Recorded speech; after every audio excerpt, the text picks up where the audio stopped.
afford anything, but not everything. Every decision that you make is a trade-off against something else. And that's true not just of your money, but also your time, energy, focus, attention, anything in your life that's a scarce or limited resource. And so the questions are twofold. What's most important to you? And how do you align your behaviors to reflect those values? Answering that is a lifetime question. That's what we're here to explore. This is episode 100. Woo-hoo. And this is, in order to celebrate, I invited my good friend Brandon, the Mad FIentist. So normally we never do video podcasts. Normally this is audio only. But today, to celebrate episode 100, we're shooting a video podcast. And Brandon, you were my very first guest. I was, yes. Way back in the early days. Yep, no, it was great. So I'm excited to do it again. Sweet. So you and I have known each other for a long time, yeah? Yeah, 2013, I think, was the first time we met. Celebrated your 30th birthday party. Yeah. In St. Louis at FinCon, so yeah. And at the time that we met, you were working towards FI. Yep. Tell us, especially for the people who don't know you, why did you become interested in that? How did you become interested in that? Sure. And how did you do it? Yeah, so I've always been good with money. Money was like a core focus for me, even since I was a little kid. My parents used to make fun of me for like always wanting to know about money, and they would keep me busy by throwing coins in the deep end of the pool. And like I would find one, and then the rest of the day I would just spend searching for more money in the bottom of the pool. Money was always really interesting to me, but I wanted to be rich, but I didn't really have a point for being rich. Like I don't like fancy cars, and big houses just seem inefficient. And so I don't know what I was going to do once I became rich, but it was always like a focus, and I just wanted to have money to manage. So I was always a good saver when I started my career. You know, I was saving and investing and doing all the things, you know, investing in retirement accounts and all of that stuff. But it wasn't really for anything in particular. But then I think it was probably in 2011, I came across a website called earlyretirementextreme.com, and that just blew my mind. It was just like, oh, I can buy my freedom, and my freedom is definitely something that I would love to spend my money on and invest towards. So it was then that I was like, okay, well, yeah, this is what I've been saving for all these years. So shortly after that, in 2012, I started the Mad FIentist because I knew there was going to be ways for me to get there quicker if I did the research, but I knew I wouldn't really do the research into that if I didn't have some sort of external stimulation to do that. So I figured like, well, if I start a site and I write about it, then the need to put out new articles will then make me do the research that'll hopefully help me get to financial independence quicker. So, and at the same time, I started my podcast because I wanted to talk to people like you. You were my third guest way back in the day. So yeah, although we only met in 2013, I think I interviewed you earlier in that year. So yeah. So you were one of my first guests as well. Wow. But I haven't made it anywhere near 100 yet. So I think I'm still at like 35 or something. So I'm a bigger slacker when it comes to podcasting than you are, obviously. So. What was some of the research that you did? What are some of the examples? Yeah, so when I started it, I thought like I could be a better investor. So I thought that I would be able to pick stocks and invest wisely and maybe use options or something like that. But then I quickly realized that passive investing is the way to go. It's got a higher probability of success. It's lower expenses, lower fees, lower taxes. So that was like the optimal path. So once I did that, I was just like, well, I want to optimize. I don't want to just like be on this path passively. I want to optimize my path to this goal of financial independence. And so the next thing I started investigating was like tax avoidance. And like for people who want to retire early, we're so different than standard retirees because, you know, we have this high income years when we're working, high savings rate, but a high tax bracket. But then we, you know, stop working early in life, and then we have this like low income period that takes us to standard retirement age. So I thought all the advice you currently hear, or at that time that you heard about like which accounts you should invest in and things like that, it really didn't apply to people pursuing financial independence and early retirement. So I started doing a lot of research into that. And then that's sort of when I sort of found my niche in personal finance writing, because I found a lot of different strategies and came up with lots of different ways to get there quicker by lowering your taxes and thus increasing your savings rate. In the answer that you just gave, you talked about financial independence and early retirement as though they're both the same camp. But what we see is that there's sort of two different approaches, at least two. I mean, there's like hundreds of different approaches, but if we were to broadly generalize into two, you've got people who intend to retire early and stop earning, or at least significantly reduce their income. And then you've got the people like myself who I want to continue earning until the day I die. I mean, I never want to stop working. So to me and to many other people, financial independence was the goal, but that doesn't necessarily have any correlation with your income after you reach the point of FI. What did you find with regard to tax strategies, planning for FI people specifically? Sure. So I'm the same as you. Like, it was never about early retirement for me, and that's why I'm the Mad FIentist and not the Mad FIentist. Yeah, because it was never about early retirement. Like, I just wanted the freedom to work on the projects that I was interested in and excited about, and whether or not they earn money or not, it didn't matter. So I was the same as you. I was always striving towards financial independence, but still, considering the fact that, I probably assumed that I was still going to earn after quitting my normal job, I still focused on that strategy of lowering my taxes as much as possible during my working years because I wanted to speed that journey up. So even though now I am still earning money through various side projects that I created over the last decade, and I didn't sort of factor that into my plans, I'm still happy I went with the route that I did, even though now I'm probably going to have to pay tax on some of that money, just because it got me to that freedom point sooner, and it allowed me to start living the life that I wanted to live sooner and gave me the confidence to do that. I guess the people that are focused on early retirement versus FI, it would be a little bit different, but I think for me, I like to take advantage of all the tax advantages I have now because I can't get them back later. So like, if I don't contribute to my 2017 401k, like I can't change my mind in 2020 and say, I really want that tax break. Yeah. So I'm sort of in the mindset like, all right, just take advantage of everything I can now, optimize as much as possible with the current rules, and then in the future I'll try to optimize my future taxes then. So right. So, but yeah, I think the distinction between FI and ER is one people have to think about, but yeah, it's always been about FI for me, and yeah, it sounds like you too. Yeah, absolutely. How do you balance the desire for tax optimization with the need to ensure that the tax tail isn't wagging the dog, that you're still making the most prudent investment choices and then tax optimizing for them? Sure. Yeah, no, so I keep my investments simple and as optimized as possible, and then I think you've talked about before, like the different buckets and which ones you put where you put that money and where you put those investments. So it's not like I'm focused on taxes first. It's like, I'm just trying to pump as much money into my investments, and that strategy is completely separate from my like tax optimization strategy. So yeah, I don't do anything silly that would impact my investment returns just to save some taxes. Right. Because tax, you're not leasing a brand new vehicle for the write-off. Right, exactly. Yeah, absolutely. So yeah, it's investments first. Taxes are like that bonus optimizations that you can do to like just put some icing on the cake. Right. Perfect. Now you live in Scotland. How do you, does that change your investing approach? I mean, you're an American living in Scotland. Right. So do you invest in mostly US broad market index funds? Or? Yeah, so all of my money is still in the States because the fees are lower there, the investment options are better there. I earned my money there, so it was just a matter of not bringing it over to Scotland with me. I have like a UK pension that I started when I was an employee in Scotland right after I graduated from college. But yeah, so all of my investments are in the States, and I think right now I'm probably 15% to like total international stock market index fund, and then the rest is total stock market index fund, which is obviously US bias pretty much. So you have no bond allocation? No bond allocation. So cool. Yeah. Camera guy Wills. Happy with that choice too.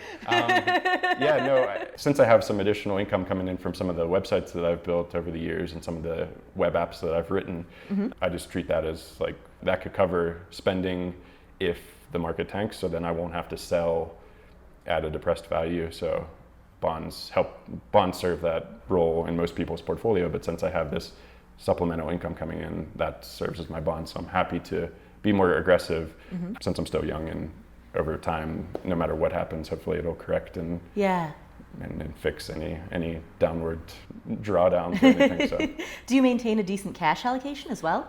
I actually have too much cash right now. So yeah, since I left my job in August of last year, I thought I'd have some more cash on hand just in case, so I could handle spending and things. Like, I didn't know what non-working life was going to look like.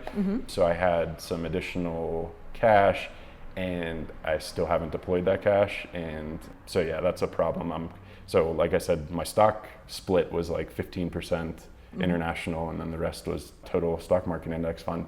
But I'm sitting on probably 20% cash, which is not good. So you could always buy a rental property in cash. That's true. Well, yeah, and we've talked about that. So we may be researching one of those together, and I'm going to be going through your course over the next 2 months so that I can learn how to do that, because I have no real estate experience. So nice. Nice. Yeah, I'm happy to help you with that. It's fun. How did you know that you were FI? What was your deciding point? Sure. So like, I'm a big proponent of the 4% rule. I wrote a post called The Safe Withdrawal Rate, and that talks about like how the 4% rule is actually very safe. And so that's been a nice benchmark guiding me throughout the whole journey. So for people who may not know what the 4% rule is, it's your portfolio, a portfolio that like has a standard mix of stocks and bonds can generate 4% of withdrawals per year and still have a high likelihood of not running out over a 30-year period. So since my potential like retirement would be longer than 30 years, you can bring that down to like 3.5% to be super safe. But yeah, somewhere between 3.5 and 4% has always been like a benchmark. Since I said before, like I never wanted to retire, like during my journey, I had like little intermediary benchmarks. So like at first I was like, well, once I cover my essential expenses, like, you know, food, housing, and cars, I guess, to get to work, and then I was like, well, that'll be fine. Like I could quit then, and then, you know, I just wouldn't have any discretionary spending. So that wouldn't be like the most amazing life, but I could quit, which is just like a big mental shift. Yeah. But then obviously I don't have much discretionary spending, so it wasn't much longer to get to that point.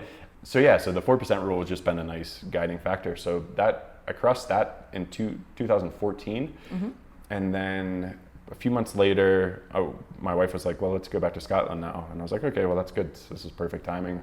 I'll just quit and then we'll go back to Scotland. And then when I quit, like my boss was like, could you work remotely? And I was like, oh, that would be fun. Yeah. And like our house hasn't sold yet. So I was like, well, that'll take some pressure off, and like this will like be a nice ease into joblessness rather than like just a hard 100% to 0%. So I said, yeah. And then I think being able to quit made me not hate my job anymore. And then not having a commute, not being stuck in meetings all day, not being trapped in the office from 9 to 5, all of those things that I hated about my job disappeared. And then I was left with the thing that I liked, which was coding, because I was a software developer. And so yeah, so I ended up doing that for like over 2 years, which was fantastic. It definitely made the transition a lot easier. It also allowed me to test the upper limit of my spending. Like I had definitely got into the deprivation zone during my pursuit of FI because I took it way too extreme and wound up not being very happy. So then I brought spending back up to like a more sustainable level. But then when I had that whole year's worth of salary, I was like, well, let's test and see if we could go up more and if that would make us happier. So that year we went crazy. We were traveling a lot more. We were eating out a lot more. We had a really nice place in the center of Edinburgh. And we did all these things that I probably wouldn't have done earlier in my journey. And like two surprising conclusions that came from that year was like, one, that stuff didn't really actually move the needle that much. Like since all the other spending that we had was so efficient and dialed in and we weren't wasteful in many areas of our life, like going out to eat a couple extra times a month was like nothing. And then the traveling, like travel hacking is a big thing that I like to do anyway. So that didn't cost that much more. And so yeah, one, it didn't cost that much more. And then two, it was like, we actually didn't enjoy it that much more. So like eating out more like 2 or 3 times a week was like, that's too much. Like it wasn't special anymore. It didn't, we didn't feel healthy because like we cook healthier at home, I think. and yeah, it just wasn't as nice. So then we're like, oh, well, let's just dial it back down to one time a week or just whenever we feel like it, really. And then the same with traveling. It was like, just felt like we were on the road constantly, so we didn't want to like go see as many sites when we were there, and we didn't have that like period before where you're like getting all excited about the trip and you're planning for it. It was just like constantly just traveling, and it was just like normal life. So yeah, that was really lucky that I did that, because it made me a lot more comfortable with money, and it made me happier that the spending level that we're at is like the ideal level. That's interesting. So both the cost and the benefit were low. Yep. Yeah, exactly. It was not something I expected, but yeah, it was great, just because I don't think I would have given myself the opportunity, and then I could have gone through my whole life like feeling like, one, I was either depriving myself, or two, like worried that spending was like off in some way. But now it's like, I feel like, yeah, it's perfect, and we can't, since, like I said before, like extra income's coming in that I'm not expecting. So I even said to my wife, Jill, I was like, all right, think about anything that we could spend more money on or buy that would make our lives better or make us happier. And the only thing we could come up with, and we racked our brains, we're like, all right, we don't need a better car. Like, our car takes us places, and that's all it's for. Right. Our house is perfect. We're renting a flat in Edinburgh, and it's beautiful. I love it. And we do everything we want to do. So I was like, what can we do? And the only thing we could think of was a couple new pillows and a mattress topper. So I ordered them that day on Amazon, and it was like $100. And then now we have everything we want and need. And it's like, that's an amazing place to be in. And that's something I don't think I would have expected. Like, I was excited about the freedom of financial independence, but it's the contentment. And the whole process of reaching financial independence has helped me figure out the optimal amount of spending. And that's something I didn't expect. Wow. How much do you spend? So anywhere between like 32 and 40 grand a year between the two of us. So when we were living in Vermont, we were down in the like low 30s. And then when I had that year of let's go crazy, it was like only up to like 35. This year we have a 2-bedroom place in Edinburgh because we were having a lot of visitors this year. So this year it's going to be over 40, but not much, like 41 or 42 probably. But then we've already talked about it. We're going to downgrade back to a 1-bedroom because it's just too big and it's a waste of a room. We could always, have an air mattress if friends come to visit, and there won't be as many people come to visit next year. So that'll bring us back down probably to, I don't know, 36 or 37,000 a year. Nice. Your wife is not a FIentist. That's true. She's slowly becoming one, yeah. Actually, yeah, she was definitely like the whole opposite end of the spectrum when we first were dating. Like, we've been together 15 years, and we didn't get married till 10 years after. We dated 10 years before getting married. And yeah, she definitely wasn't a FIentist at all. She was the opposite end of the spectrum. Not so much like a really big spender, but she just didn't care about money. Like, money didn't matter. It was like, she never like just spent crazily, but she never like looked after money or worried about it.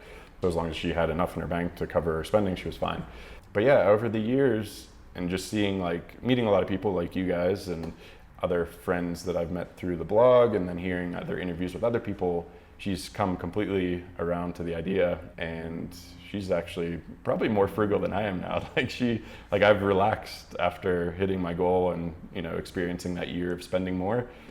But now she's like all into it, and she's like so much happier as well, which is great. So yeah, she's fully on board, and she sees the benefits of thinking about this stuff and adopting this lifestyle of like conscious spending and saving everything else towards like this freedom.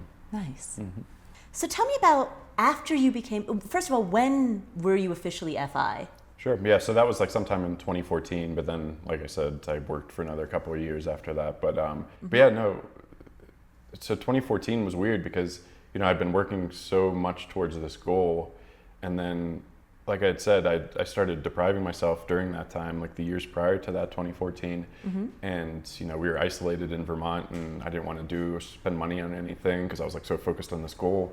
So by the time I hit my number, it was like so anticlimactic. And because I think up until then I was like delaying my happiness, like, oh, I'll be happy when I hit FI. Yeah. But then at the end of the day, it was just like another number on a screen. Like, it was, $1 more than I thought I needed. But it was like, who cares? Like, I had neglected my happiness so much in the years prior that when I got to that point, it was just like, well, this this is it, you know? Like, Yeah. so that's why we decided to move back to Scotland. We're like, all right, this isn't healthy what we're doing. Like, we're isolated.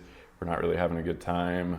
So let's just go back to Scotland, be closer to friends and family, and try to get out of the funk that we had worked ourselves into. So yeah, actually hitting the number was very anticlimactic in 2014.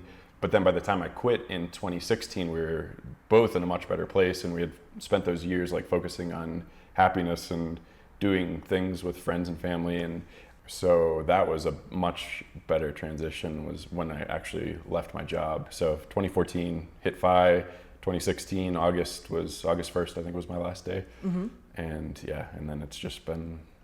But so going back a little bit, you found early retirement extreme in 2011, Mm-hmm. and that's when you became super gung-ho about Mm-hmm. FI. So we're talking only 3 years between when you discovered the early retirement movement Yep. versus when you actually hit FI. Yeah. How did you do that in 3 years? Well, yeah, so that, like I said, I was always good with money, so I was always saving money. So I had a, very high net worth, probably for my age group, even before finding it. So I had a nice head start. So I didn't have, I had student loan debt, but it was like a few $1,000s at like 2% or less. I think it was actually less than 2%. Mm-hmm. And that was the longest thing on my credit history. So for all my travel hiking stuff, I was like paying off the minimum of that. Yeah. But yeah, besides that, like we didn't have any like car loans, or we had a mortgage that was very reasonable. I think we paid $581 a month. Wow. Yeah. Wow. So like, and I had always been a software developer, so my salary had always been good. And so yeah, so I had a much bigger head start than most to find this path. I know a lot of my readers, Mm-hmm. they may be in debt, they may be spenders that they're trying to like reverse these behavioral Right. attributes about themselves and like go from spender to a saver. But luckily I didn't have to do that. So you'd accidentally been planning for it before you knew it. right, yeah, no, yeah, I was planning for being rich, which again, like I said at the beginning, I was like looking back on it, it's like, what would I have done with rich? Like, I would have just had a bunch of money, but I would have kept working and then had more money, and because I wouldn't have bought like a fancy boat or something. Can't picture you with one. No, exactly. So it was a pretty quick transition, and like 2014 was like pretty bare bones. So like that was like just right at 4%. So I'm glad that I didn't actually step away then, because I think I would have freaked out a little bit.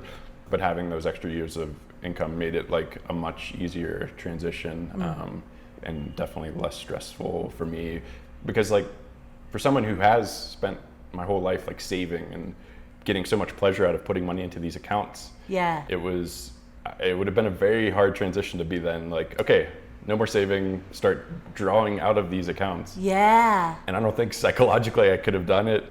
And I think that's what my wife was most worried about. She's like, how are you going to go from being this amazing saver your whole adult life to then drawing out of those accounts? And I was like, I don't know, but that's the whole plan. So hopefully it works out. And so it would have been tougher, but luckily, just the way it all worked out. Yeah, actually, that brings up a really good point, because this is something I write about from time to time. Many people refer to savings as delayed gratification.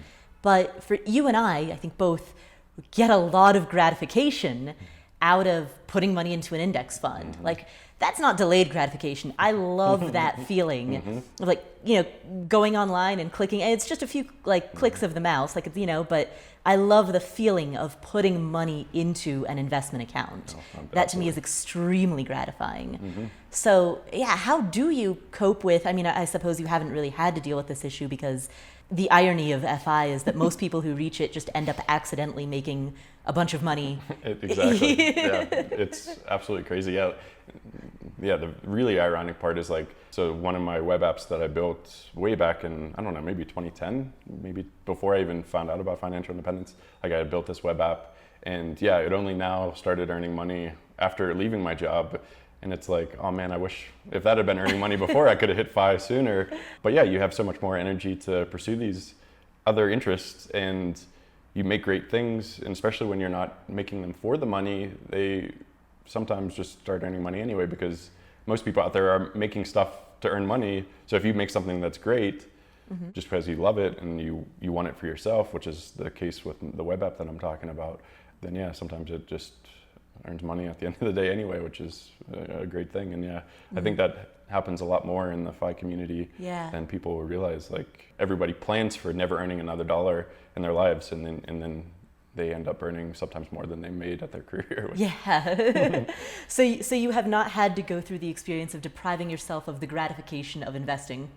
No, luckily not. And yeah, I'm the same as you, like derive so much pleasure from putting more money into my investments. And that's the thing I try to tell people. It's like saving has like a bad rap, like you're delaying gratification. But if you just picture like yourself buying your freedom or buying more choices in your life or buying more power or like even like building like some money machine or something, then I think that helps. And that's why I don't say the word retirement, because people just think retirement's like 65 and they don't want to put off fun in their 20s for their 65-year-old self, even though they should, because hopefully everybody will reach 65 plus. So no, I've not had to deprive myself of that yet, so thankfully, because that'll be a weird transition. And I was looking forward to writing about it because that's such a big part of this whole journey, but I haven't written about it because I'm not experiencing it yet. So well, what else has changed for you since reaching FI? Walk me through a day in your life, actually. I'd love to hear about that.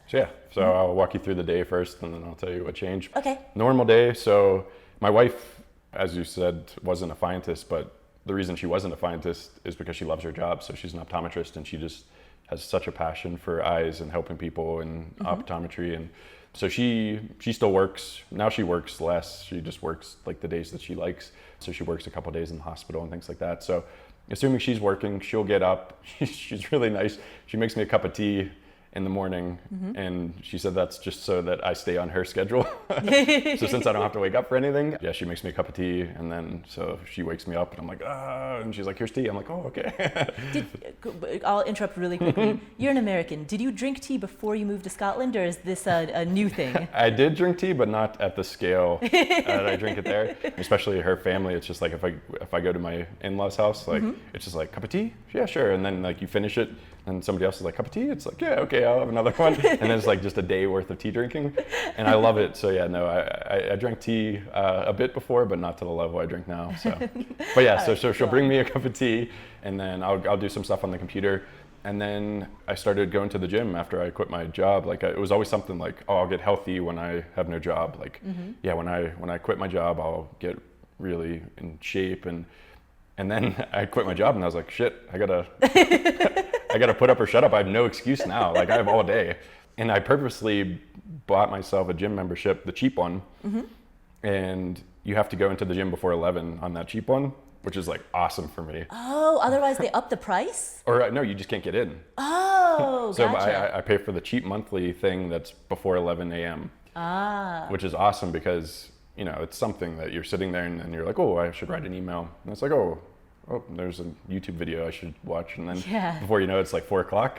Whereas now I can't do that because it's like, oh, I got to get to the gym by 11. So that just kickstarts my whole day. So then I'll go to the gym and I'll spend like probably an hour or two there, which is really nice. And that I'll interject some of an answer to your other question. Like just relaxing with time is something I've never done. Like I'm always like the most efficient way to do this or walk this way because it's the most efficient path. And oh, the light's changing, so I better run and get across the road. And like now it's just like, I'll just stroll, and then it's like, oh, the light's changing, I better run. And it's like, no, I'll just stroll and then press the button and wait. And it's like this whole shift of time in my mind, I think is, so like I'll be at the gym and it's like, oh, I've been here an hour and a half already. And it's like, well, no, it doesn't matter. I'll just, just take it slow and just let my body recover and do more. And so that takes up about my morning, and then I'll come back and shower. In the afternoon, I'll either go maybe to a coffee shop or something to write, because for some reason I can't write in my house. I think it's more, I need the coffee shop to entice me out, to get me away from the internet, and then I can write. So I'll go out and write, and then there's a lot of like music stuff that I like to do. So that's like a hobby that's sort of taken over my life more, which is what I wanted. You play music? Do you play instruments? Yeah, lots of instruments. And like my ultimate dream is to have an album that I wrote. I don't care if 0 people buy it, as long as I'm happy with it and proud of it. Like that's like I'll buy it. I may not tell you about it. So that's been like taken from like this thing that I've always put off and like, oh, I'll do that later and that's another thing. It's like, all right, I have to actually do this now because I have no excuses not to. And then Jill will get home from work, and then we'll usually cook like a good meal. I thought I would be cooking more, but I'm not cooking as much as I had hoped.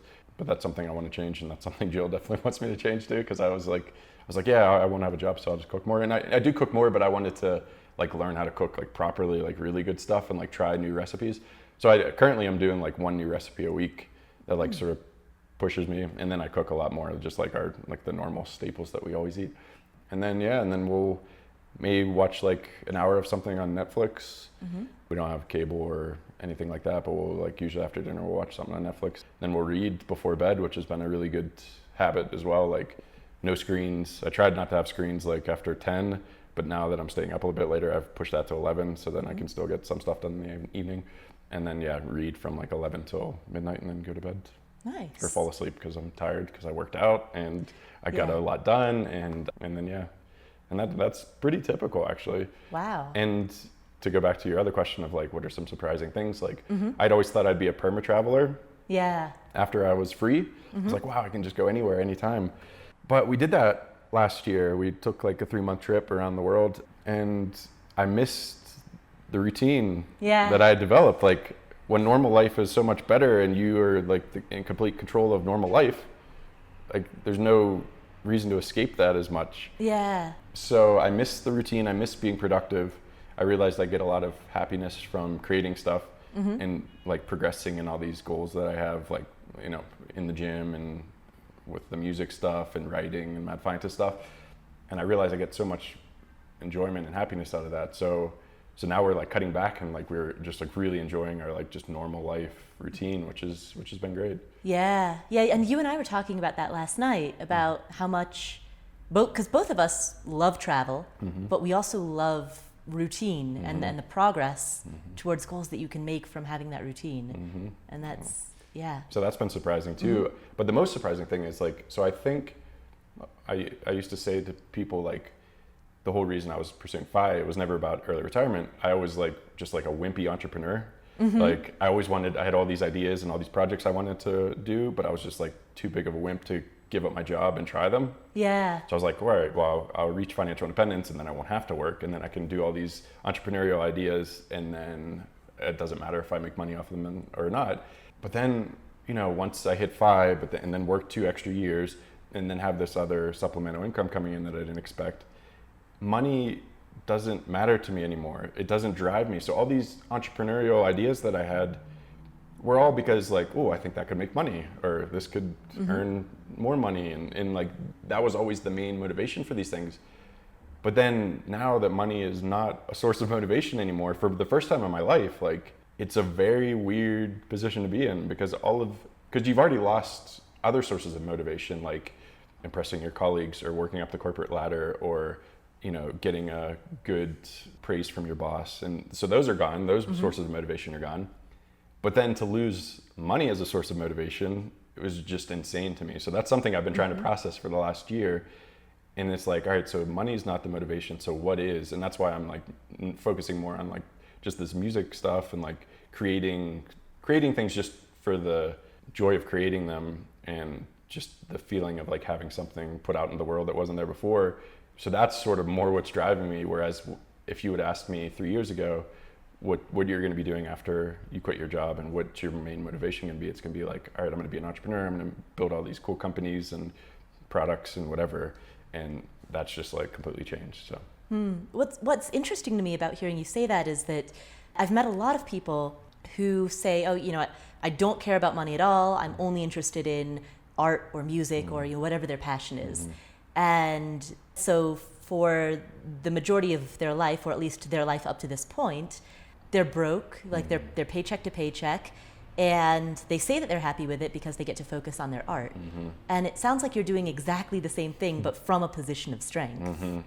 Which is very, very, I feel very fortunate to be able to do that, because I don't have those stresses that many people probably do with, you know, other things. So I can focus on it fully and not put pressure on myself to like, oh, I need to hurry up and get an album out so I can tour or whatever.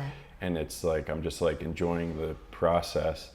So whether one's better or not, like, you know, I'm 35 now, like it would probably, if I was going to be a musician, I'm sure it would have been a lot more fun being a musician when I'm 20, but it doesn't matter. Like at the end of the day, I just keep telling myself like, yeah, I just want to do it for me and just have this thing that I can listen to maybe when I'm 70 and be like, hey, I made that, that's cool. I'm so glad I did it this way because as someone who focused on money all throughout my 20s and teens, and I don't think I could have lived that artist life. But yeah, living it now at a position of strength is definitely a lot more enjoyable. Yeah, that was actually exactly going to be my follow-up question is, do you feel deprived in any way from not having done it at the age of 20?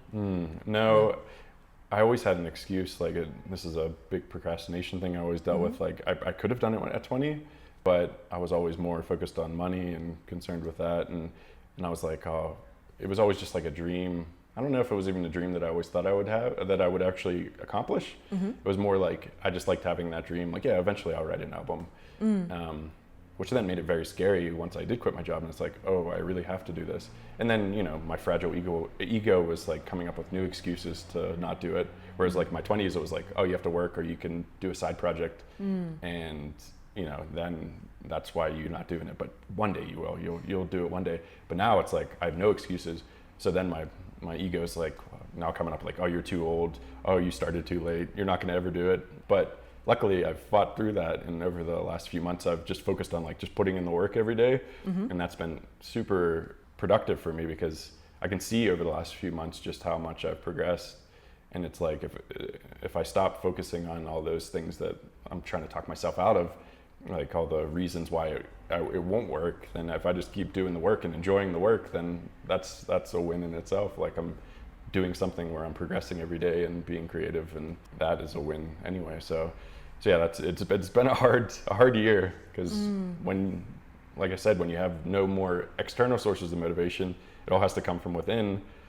And yeah, then you're doing these battles that you've battled with before, but you have no excuses now. So it sounds like reaching FI has forced you to face your personal demons, and it's forced you to grapple with a lot of personal development.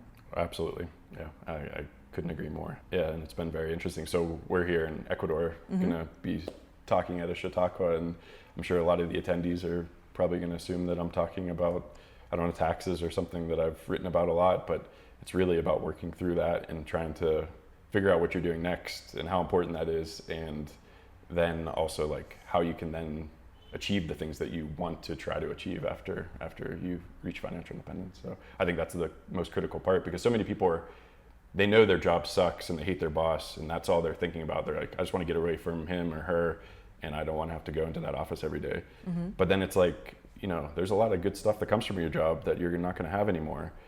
And you have this whole world that's open up to you.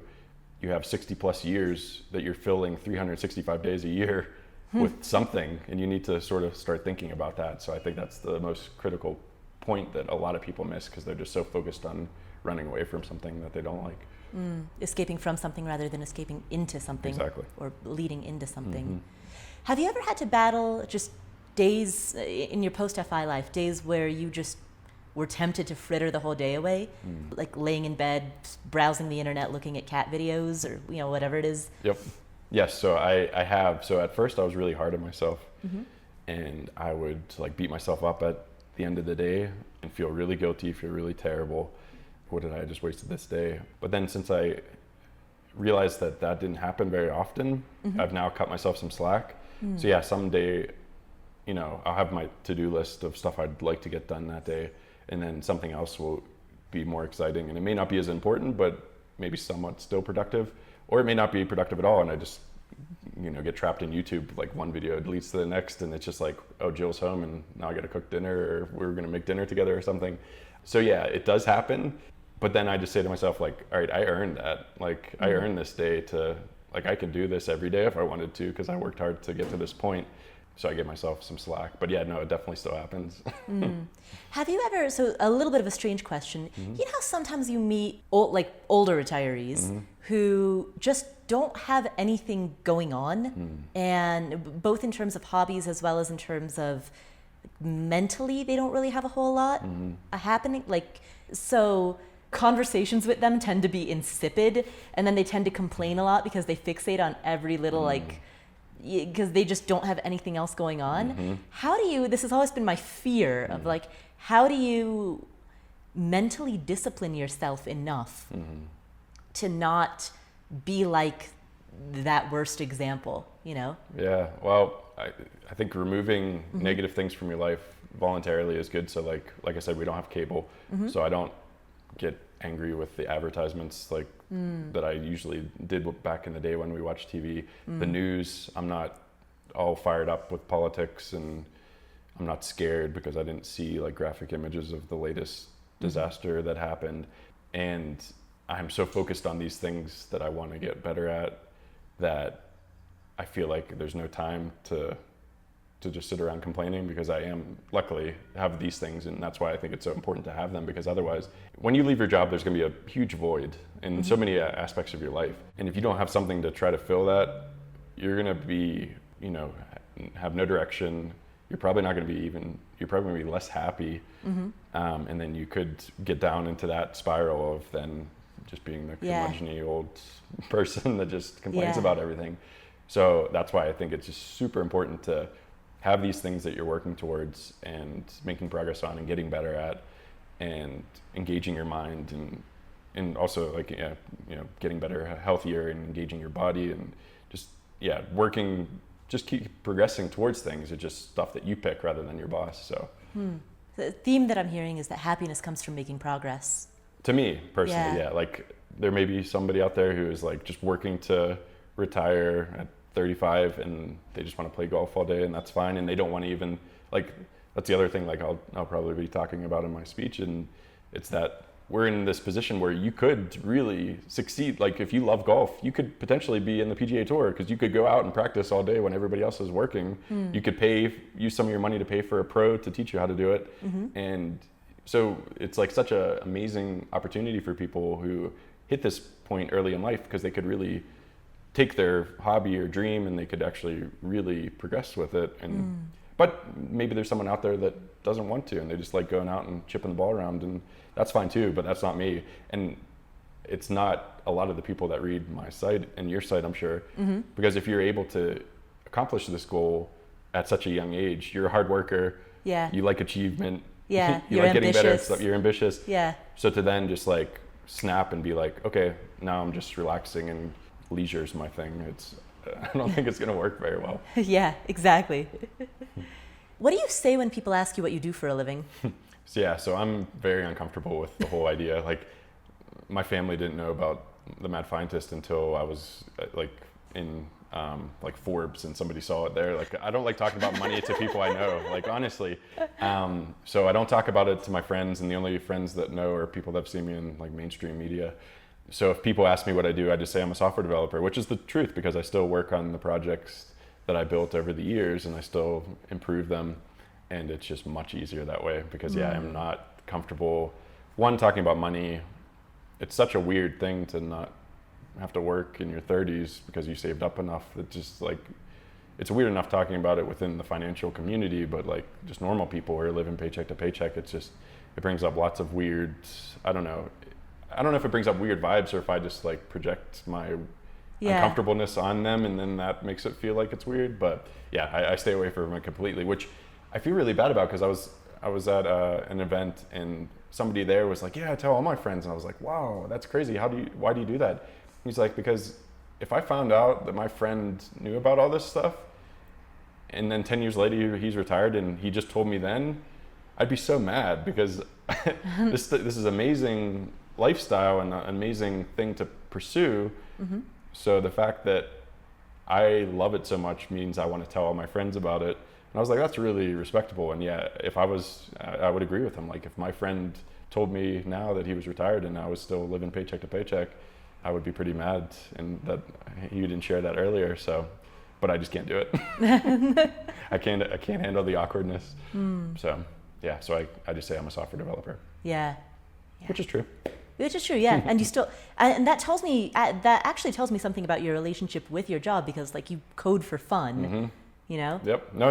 So, That's the thing. Like I loved my job as far as the work was concerned. I'm just a little bit of a control freak, and I don't think I'm very good with authority. So Yeah, you like the autonomy. Exactly. So that's what it was always about for me. You want to be able to code for fun, not code because you have to. Exactly. Imagine that I gave you, we're wrapping up soon, a couple of final questions. Imagine that I gave you $1 million right now with the caveat that you have to spend it within a week. What would you do? Okay, and then I have to spend it on myself? No, not necessarily. Oh, okay. You just have to spend it in any way whatsoever. Okay. You can't invest it. Well, no, actually, I take that back. You could. I could invest it. Yeah. I would probably invest it. I would probably take some of it. Like, one of my like longer term dreams is to like own a small cabin on a mountain so that I could ski and play ice hockey on ponds, and just like enjoy outdoor winter life. And even though I could do that now, I've realized how much value there is into working towards something. Yeah. So it's like, just because we could buy that now, like I'd rather plan it out. I would rather go see a bunch of different mountains. So a week would be tough, because that would be like, okay, I have to spend it now. That's tough, because like giving away money too is like very tough for me. Like I would love to help family and friends, but then that comes with strings and weirdness. Well, just weirdness, yeah. And then charities, like I just feel like I'm so efficient with money. Yeah. And like I don't trust anyone else to be as efficient, so I'd rather give my time away rather than like sweat equity and working. So yeah, that would be I would probably invest most of it, to be honest, and then try to figure out a better use for it later. If you couldn't invest it. If I couldn't invest it. So I would buy a small, 1,000 square foot max cabin on a ski hill somewhere, or maybe a little bit bigger, so then I could let my family and friends enjoy it more and things like that. So yeah, if I had to spend it on myself, that's what I would buy, because I think that would be a really nice lifestyle. Just enjoying skiing and winter activities, and I love snow, so. Cool. Yeah, that was my final question. Is there anything that I haven't asked? Oh, geez. No, No, this has been great. I can't believe you're at 100 episodes already, so congratulations. Thank you. It's so cool that we're doing this in Quito, Ecuador. Yeah. I'd like to thank Will for all his amazing setups. You're not just a +1 in my book, glorified +1. So yeah, no, this has been great, and yeah, thank you so much, and congratulations. Cool. Thanks, Brandon. Thank you. Thanks for having me.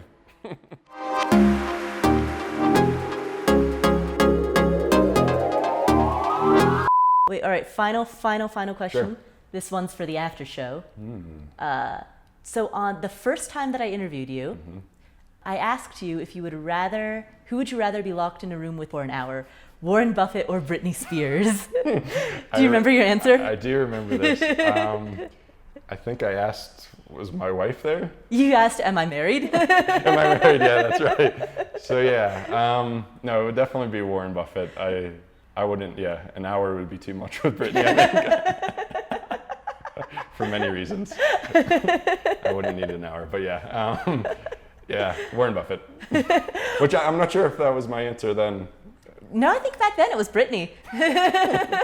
I'm older now, so yeah. Older and wiser, yeah. I forgot about that one. That was a good one. Very good. What would you ask Warren? Oh, man. That's a good question. Geez, what would I ask him?